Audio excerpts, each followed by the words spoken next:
name mo? Amber.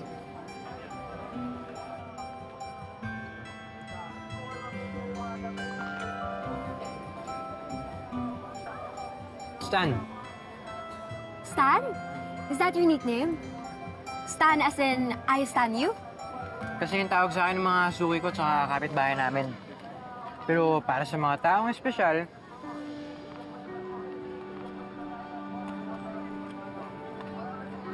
buti mo na yan para dumiretso na tayo dun sa kakilala ko. Ay, kuya, excuse me, sorry. Meron po kayo maanghang na sauce? Gusto ko pa po kasi. Salamat po. Alam mo, ikaw talaga parang di ka marunong tumawad, no? Ano ka ba? Ikaw kasi. Ang gulo mo tumulong. Akala mo ikaw yung tinatawaran ko. Tinutulungan na nga lang kita eh. Eh, pero magaling siya, ha? Ako naman, sabi ko naman sa'yo, di ba? Kilala ko. Ay, teka, dyan na yung dad ko tsaka si Tita Lorena.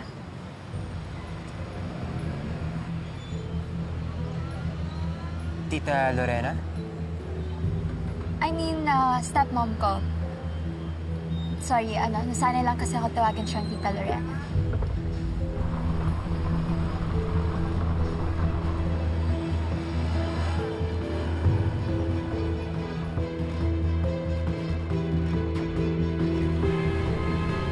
Sabi ng PI contact ko, nagsimulang magka-record si Lorena Herrera 9 years ago. 9 years ago?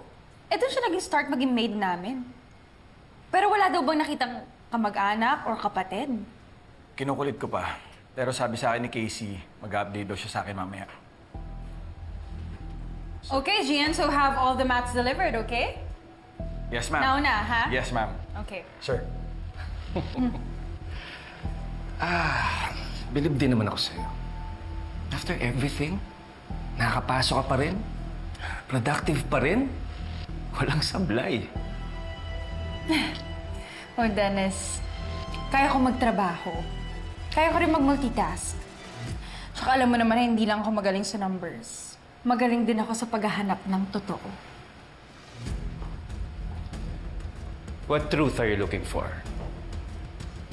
Bakit? Are you taking dirt on something? Or someone? Why? May tinatago ka? Lahat naman tayo may tinatago. Di ba? Well, I'm not digging. I'm confirming.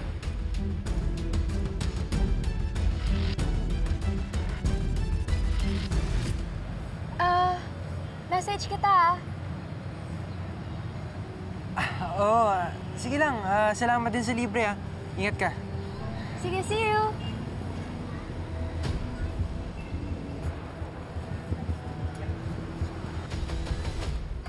Hey, kayo. How was your communing experience, ha? Okay naman, masaya. Okay, saan tayo kakain? Kahit saan. Nagmerienda na po ako dati. Sinamahan po kasi ako ng taga dito, si Stan. Stan?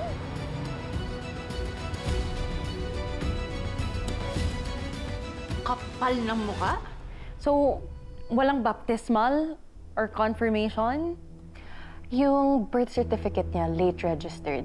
Tapos, walang baptismal record on hand yung Lorena. Interesting. Pero sa mga kamag-anak, wala ba siyang in-invite bukod dun sa kasambahay niya before? Well, sa initial guest list, walang listahan ng kamag-anak. Tapos may namatay or nawawala daw na kapatid. Hindi ko masyadong narinig eh. Shady, huh? Wala siyang baptismal, wala rin siyang confirmation. Alam mo, wala rin siyang online footprint when I checked before.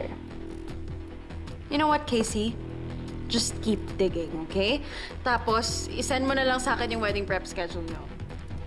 And isasend ko na lang pala sa eCash yung down payment ko for your services. Okay?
Bago niyo po pa ulit sa mga gamit. Dinadala ko naman lahat ng mga gamit natin. Wala akong iniiwan kahit saan tayo makarating.